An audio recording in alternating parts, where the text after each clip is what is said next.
Welcome everyone to Billy Parish Church here for the first Sunday in Lent, and I'm wondering how you're getting on with your Lenten self-denial and Lenten discipline.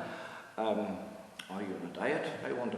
Well, I'm going to thank a little book by Ian Mortimer, The Time Traveller's Guide to Medieval England, for this information. It goes back to the 12th century, when indeed Lenten fasting was a serious thing for everybody in the population.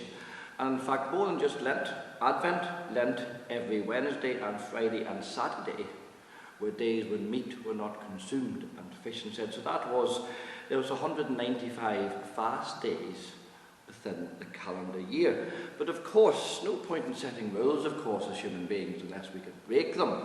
So if you were rich and powerful and had influence, I can assure you that maybe fasting and having fish was maybe not a great sacrifice. Let me quote here a nobleman's fast day banquet. Lampreys baked in vinegar, pepper, ginger and cinnamon, minnows or eels in a pie, baked herrings with sugar, pike in galantine, with cinnamon, galangal, ginger, salt, breadcrumbs, vinegar and stock, or poached mull whale or guignard. And after that you move up the fish ladder to taste more highly prized varieties. Options for that was just the first course, folks. Option for your second course on a normal day in Lent would have been conger eel, dory, salmon and syrup, roasted turbot, halibut, sea bass, mullet, trout, bream, sole, eels and lampreys. Henry IV has been known to spend as much as 7 shillings on a single turbot. And in the 1330s you'll find pike and bream on the menu in the royal household, indeed specifically purchased by Edward III for those occasions. Well, what about for everyone else? What for those large amount of the population who were in holy orders, the clergy and the monks?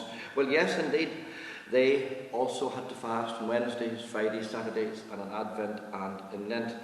But of course, according to the monastic rule of St. Benedict, they weren't really meant to eat any four-legged animals at all.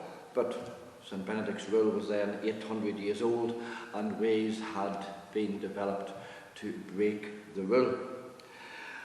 Lot monks came from very well-off families, and so they were well used to eating meat and having the richest and best dishes. And of course, when they entered the church, they were deprived of meat, and that led to terrible temptation and terrible craving. So in fact, many monasteries had a second dining room called the Misericord, place of mercy, where meat eating could quietly and discreetly take place, well, in case it was a further occasion of sin. But they could only eat meat when it wasn't Advent or Lent or one of those weekdays. So they still had to make that small sacrifice. But on non-meat days, everyone must eat together in the refectory and observe the rules. Each member of a religious community also has an allegation of a gallon of ale each day, although the officers of the monastery are allowed to have a little bit more. Monasteries brew very fine ale indeed, and a few monasteries also have their own vineyards, or indeed import wines from Gascony. Wine is only drunk on saints' days, when or on a feast day. And sadly, there are only 60 or 70 of those in the year itself. So there you go, even Lenten discipline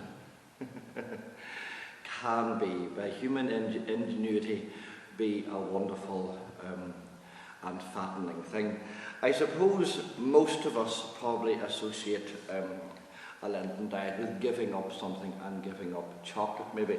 But of course chocolate has a great Christian heritage. If you think of those 3 great chocolate makers that first introduced drinking chocolate and then eating chocolate, Cadbury's, Fry's and Rowntree's, not only were they Christian families, they were Quaker families with a great sense of social conscience.